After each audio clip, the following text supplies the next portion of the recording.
You are listening to the Tricer Podcast, where we talk all things hunting, gear, and the great outdoors. Before we begin, let's start things out right and put God first. Lord Jesus, I thank you for Tricer, and I ask that you can use this podcast as a way to bring joy to all of our listeners. We lay Tricer and this podcast at your feet. Amen. All right, Jonny Ryan, what do you think about that intro? That's horrible. It's horrible? Yeah, I don't know. I feel like I don't think that guy's a hunter. I think you wasted $50. I'm going for like old-timey Bill Dance, right? Like 90s, like gone fishing with Bill Dance. We got swap bees. Yeah. So I don't know. I'm just gonna roll with it because everyone hates it, and I think it's funny. So we'll see how it is. But anyways, went over to Johnny's house. Everybody, Jonny Ryan.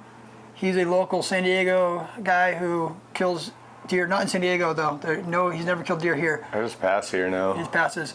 So we're just gonna do what I've been doing in the last podcast. We're gonna go through. We're gonna have you talk about the first deer you ever killed, and then we're gonna talk about your favorite deer. All Favorite right. hunt. Well, let's go. First deer. Should we get the antler? Yeah, grab that rack. Grab that rack. All right. I've got the rack. Yeah, this is The rack. the bighorn off of my first deer. The dogs ate the skull. That's all I have left.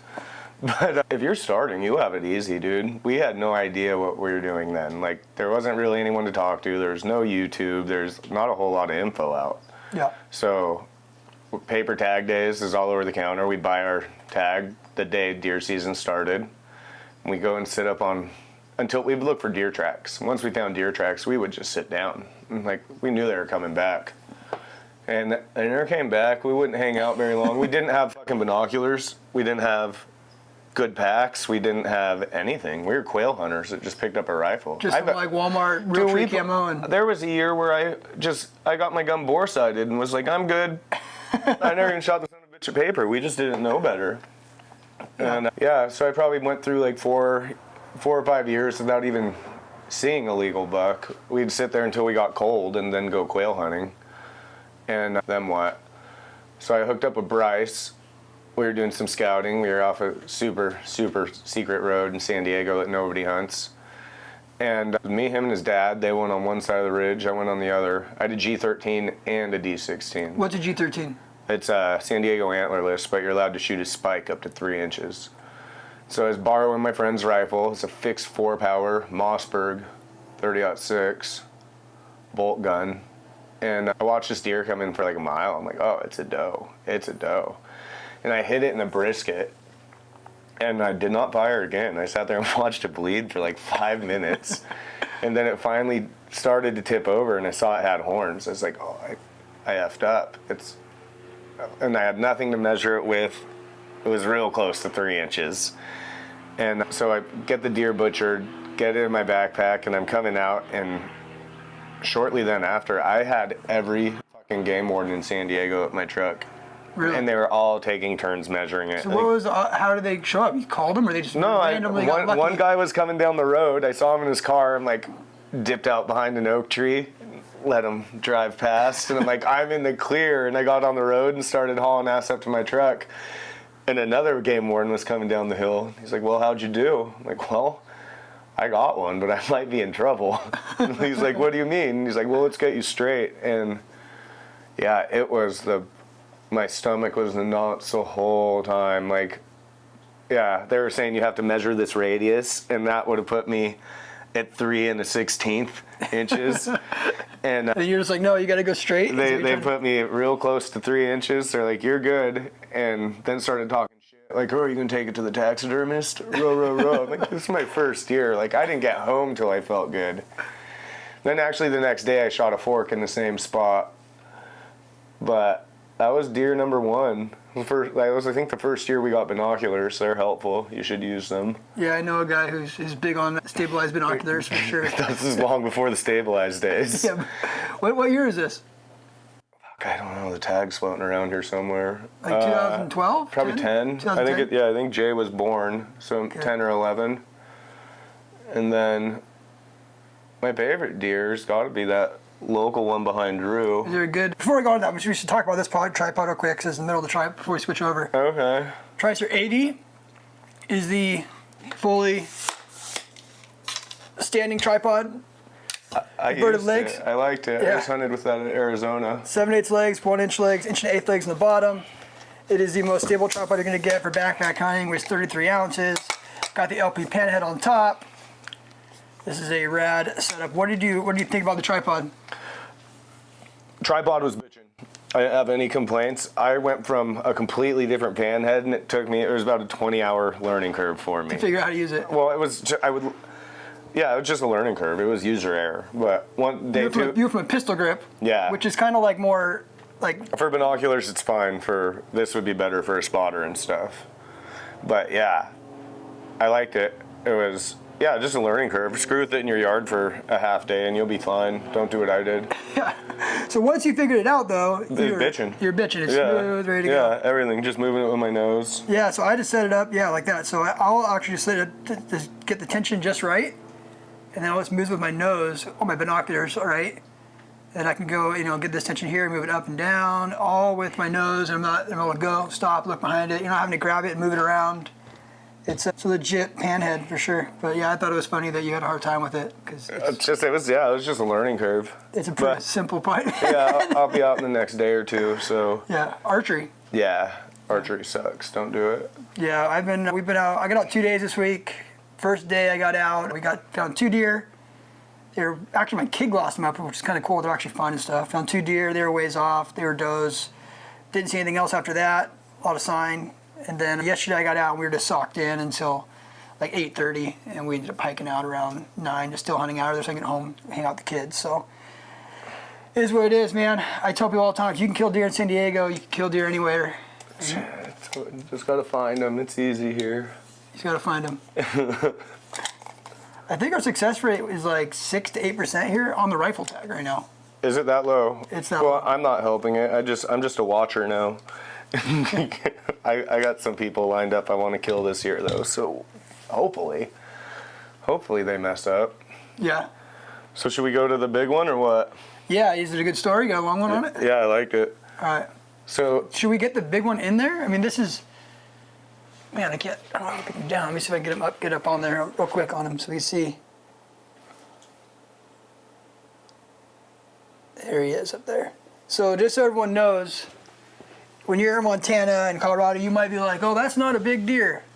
In San Diego, that's as big as they come. You'll go a lifetime without seeing a deer that big. That's a huge buck for San Diego, for our bucks. It's when he shot that buck, people were sharing it that didn't even know him. People were like, see this deer this guy shot, see this deer this guy shot. it's actually show that picture below it of me and Jason. Oh, yeah. You just throw that up in front of the camera. Oh, I'll pull it down. Yeah, it's just under the mount. That was the one that went viral. Yeah, this picture went viral in San Diego. This is, what was this, like 2016 or 17 or something? 2018? I don't remember.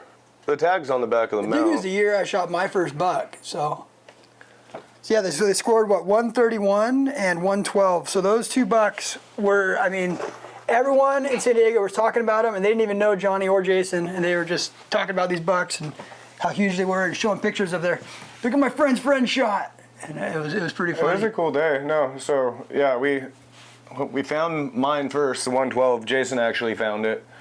We took Jay and his daughter out. We're trying to get up on this ridge to look at some new country. And with like 2 4-year-olds really quickly, we figured out that was impossible. And I'm like, well, I've always wanted to glass this one hill.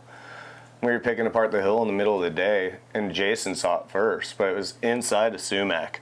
And so the whole hill was still, and the one bush was just going crazy. He's like, what's going on here? And we were just watching the bush shake, and he's in the middle just shaking his head. And he popped out, and we're like, holy shit. And like, I didn't know he's a little crabby 4. We just saw the big 3, and I was like, I want that real bad. And we kept scouting and found Jason's buck.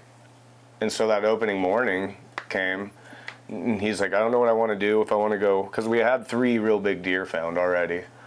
Oh, so you found them, when you found them, you were scouting? Yeah. Oh, so you couldn't kill them? No. That day. Oh. Like, we hunted each of them with a bow, we got a handful of stalks, didn't get them killed, then had to wait for D16 to open. Which was like 3 weeks later, a month later? Yeah, like I'd go and watch him, this one a lot. I'd find him almost every day. He's close enough to home. but the other two were bigger.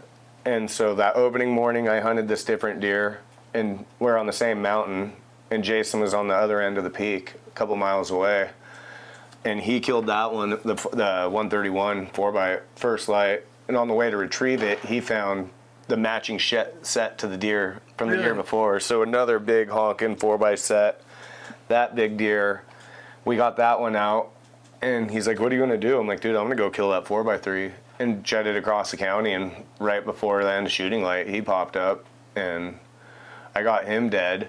But it was canyon to canyon. I had no light left. I had like 3% cell phone and no headlamp. And dude, I was tearing, like I stoned him too. I just could not get to that side of the hill. I couldn't find it in the dark. And ended up having to leave. I told Howard and Steve the next day, I'm like, hey, we're going to go look at this one place. And I get them to the ridge and take a picture of the hillside at first light. I'm like, hey, guide me to that bush. And they're like, what? I'm like, I dumped a big deer there last night. Like, I have to get over there now. And yeah, he was right where he was. And then all the fun started. Like, people thought we shot the deer together. I guess they found some gut piles in the state park. So Fish and Game was going to the taxidermist like every other day, and they were pulling hairs out of our cape, and they were trying to CSI us to the gut piles in the state park. So ultimately, that's how I met Travis, was that buck. Oh, Rusty Muleys? Yeah, he freaking messaged me like, you care if I share this? I'm like, dude, if you have more girls following you than Fish and Game, go for it. And then we became friends after that. Yeah. And then there should be a few more big ones there, but I like to fuck up. But besides that, that's those two deer. Yeah. Upcoming. The only hunt I'm looking forward to is Jay has an elk tag with my niece in Arizona. Go chase some lions, and then that's it. Yeah, so you guys are going over to Arizona on the cow tags. The cow elk, yeah. Yeah, I'm going to do the same thing. We have, between our whole camp, 5 cow tags in Utah this year. That'll be fun. Yeah, I don't know. I think it's like an 8-day season, so I don't know. Hopefully we kill a couple. I think we'll kill a few for sure. I don't it depends on how sore I am. I want to shoot them like next to the road, ideally, but that normally doesn't happen. Yeah. Uphill. I'll shoot them uphill, like right by, just roll them to the truck, but I don't think it's going to happen. Typically, it's always a circus in there. But it'll be a good time. Hopefully, Jay and Haley get a deer, get an elk. You got any antler tags this year? I have D16 for me. And then my boys have a Coos deer hunt in Arizona. That'd be cool. So we're going to go over there and do that. You know the unit. We went over there. You know where we're going. Oh, okay. I didn't know you drew that one again. So we're going to go to that same spot. We're going to backpack in like 5 miles into that deep part of that. Yeah, make sure you got a sturdy tailgate this time. Yeah. Keep the wheels on the ground, Drew. Yeah, I got stuck last time. And then I'm going to Mexico, hunt Coos deer in January. That'll be rad. So I'm going to go down there. Sonora or? No, down through Nogales. Okay. The name of it is. I'm going with some friends that I met through Tricer, and they have a ranch down there, and we hooked up. I'm going to go down there and hunt. And they said that you're sitting in water the whole time, but according to this guy, he said, I've hunted for 15 years. I've got 12 bucks over 110 and 2 bucks over 120. He said, if you're willing to sit water for 10 days, you're going to kill a big buck. So, where's that little shed at? I'm excited for that. Oh, that Coos deer shed? I don't know where that went. It's gone. Oh, no. Oh, right here. Yeah, go kill that one. Yeah, this is a rad Coos deer. Coos deer are like the coolest bucks, man. Especially they get the eye guards on them. They get all cagey like this. I mean, that's a rad little buck. I mean, and they're just, it's my favorite deer to hunt, hands down. Like, I don't like, of everything I hunt, elk, deer, sheep, whatever I've done, the Coos deer is my favorite hunt. That's it. My cousin, yeah, actually, he has a whitetail tag down there this year, too. One of those Arizona units. So we're going to roll out there, do that hunt. He's never killed a deer, so I'm making him shoot the first legal buck we see. And then we're jetting from there back to California to finish up the rest of the week hunting here. For D16? No, somewhere else. Oh. But yeah, we're doing that one. That's going to be fun. Ty's going to meet us out in the California side. So hopefully we kill 4 deer that week. That'd be cool. Yeah, the cool thing about Coos deer, too, is there's just a ton of opportunity. Yeah. You know where to hunt. There's a lot of deer. You don't have, They're a good practice buck. You can find, there's a lot of bucks you can find. The biggest thing for Coos deer for me is just, you find them and then they disappear. And you're like, I just saw that deer right there. I swear he was right there. And then you wait on him for 2 hours and you get frustrated and stand up and the deer stands up and runs off. And it's like you're glancing at him with $3,000 binoculars and he's hidden. You can't see him. Okay. They're fun. But yeah, my thing with them is find the yellow grass and find the scrub oaks, and you'll find coos deer. Typically, it's like if you're seeing mule deer, you're not seeing coos deer. Once you get like above like 3,000 to 4,000, I feel like you start seeing coos deer in that yellow grass. It's so weird too. That's where I was just hunting in January or in this August season. Up high, all coos. Yep. Down low, all muley. But when I go up by Flagstaff, it's the fucking opposite. Up top, it's all mule deer, and you go low, and it's all coos. Really? So yeah, it's kind of weird. I tend to. I never really see them together. I always see like in that unit we hunt, there's a lot of both, and it's like it's always mule deer, and like I swear, like there's like this section where they might intertwine a little bit, and then it's just like coos deer all over the place. And for me, it's up high every single time. I get up to that yellow grass with scrub oaks, like 4,000 feet. Yeah, I guess you know what I'm going from probably 6 and 7 down to 4, like so we're still high, I guess. Yeah, well, I'm hunting Sky Islands, right, mostly down there in southern Arizona, so it's like real low, and then these mountains that jet up, and there's coos deer on them. That's a cool habitat. Yeah, dude. Anything else? What do we got? I'll give you my shit. Go to Right to Bear. They give you cool guns. Go to the bow and arrow shop. They take care of you. It's better than buying online. Support small business. And then, I don't know. My Instagram's Jonny Hunts, but I'm private. And if I don't know you, I probably won't follow you back. But check me out. You're private? You have like 3,000 followers, don't you? There's too many sex bots, dude. Like, I just had all this weird shit, so I just privated it up. Dude, my account is constantly getting sex botted. Every day I'm having to like delete. Yeah, I talk a bunch of shit on Newsom's page and Camilla Harris and the president's page, so I get a lot of weird liberals that try to follow me too that I don't even want to entertain. So yeah. That's fun. Yeah, definitely go support Right to Bear. Definitely go support Bow and Arrow Shop. 2 awesome things in San Diego. Support your local companies for sure. Small shops before you go to the big guys. And other than that, cool story, dude. That was fun. Thanks, Drew. You're the first son of a bitch that got me. Everybody's been asking me for a long time to do one of these. I told you, it's not a podcast, it's a hunting story, dude. It works. No, yeah, I got into it. I think that's a lot funner than doing a podcast and talk about the same dang thing over and over again. Just tell some hunting stories. People love a hunting story. Yeah, and also everybody that does big game, sorry, you got a tripod company, go bird hunting. It's way better. I'm a bird nerd, not ducks. They're weird people. I'll do it, but upland birds. Yeah, buy one of my tripods and put a camera on it and film the hunt. Yeah. There you go. You still need or maybe just don't film anything and do it because you love it. There you go. I know, dove season's right now. I need to go do dove, man. I know, me and Jay need to go shoot. I haven't gone down. It's just, I'm just too, like, it's been so weird off for so long. Dude, with the Euros, I haven't done dove season in probably 5 years, the opener. I'll go down there and shoot 500 Euros on a Thursday in July, and there's no crowds. Like, I don't... You guys hunt September 1st. You stay out there in July. Yeah, I'll probably go down. I'll probably go down next week. I typically wait a week or go down, a few days later just to get rid of all the clowns because they go down for one day and I just can't handle. Especially this Memorial Day weekend too. You get a lot more. Well, like especially with me, like I don't mind getting peppered myself. Like I mean, I mind it, but you shoot my kid, that's gonna get me upset. I've had some explosions hunting with Jay when he was like 2 and 3. There's a lot of really stupid people. If you go, pick up your shit. Don't leave your shells. Don't clean your birds on a canal road and think the coyotes are going to clean it up for you. Yeah. Bury your shit or do it at home. There you go. Don't be a slob. Clean your shit up. I'll end with that. All right. Lit. There you go. That was cool. Thank you for listening to the Tricer Podcast. Do us a favor and like and subscribe on whatever platform you're listening on. Give us a follow on Instagram and Facebook at TricerUSA. And go and check out all of our innovative gear at www.tricerusa.com. Until next time, shoot straight, have fun, and always put God first.